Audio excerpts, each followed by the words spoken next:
Hello বন্ধুরা, star জলসার অন্যতম জনপ্রিয় ধারাবাহিক হয়ে উঠেছে শুধু তোমারই জন্য সিরিয়াল।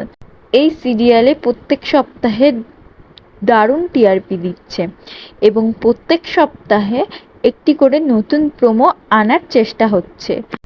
তবে টান টান পর্বে পুজো উৎসবে জমে উঠেছে রাহুলদের বাড়ি। তো হ্যাঁ বন্ধুরা, এখন শুধু তোমারই জন্য ধারাবাহিকে চলছে টান টান মহাপর্ব পুজো উৎসব। এই পুজো উৎসবে রাহিকে সমস্ত দায়িত্ব দিল পিসি ঠাম্মি এবং রেগে গেল রাহুলের মা।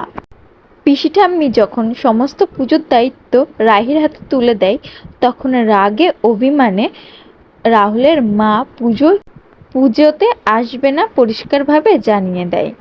এই ঘটনায় বাড়ির পরিবেশ আরও জটিল হয়ে ওঠে।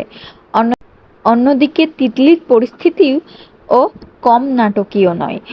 আটকে রাখে ঘরের মধ্যে তিতলির মা। তবে বোঝা যাচ্ছে তিতলিকে আর ঘরের ভেতরে আটকে রাখা যাবে না, কারণ তিতলি ঘর থেকে বেরিয়ে রাহুলদের বাড়িতে চলেই আসবে। অন্যদিকে রাহি, রাহুল সহ বাড়ির সকলেই পুজোতে ব্যস্ত।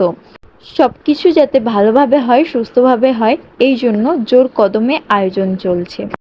তো হ্যাঁ বন্ধুরা, আমরা আগামী পর্বে দেখতে পাবো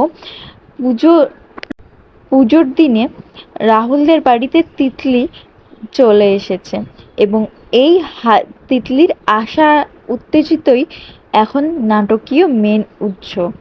এখন এটা দেখার যে রাহি কি শান্তভাবে সবকিছু পুজোর আয়োজন মানিয়ে নিতে পারবে, সম্পূর্ণ করতে পারবে। তো হ্যাঁ বন্ধুরা, এটা দেখতে হলে আমার চ্যানেলটিকে অবশ্যই সাবস্ক্রাইব করে আমাদের পাশে থাকবেন। ধন্যবাদ।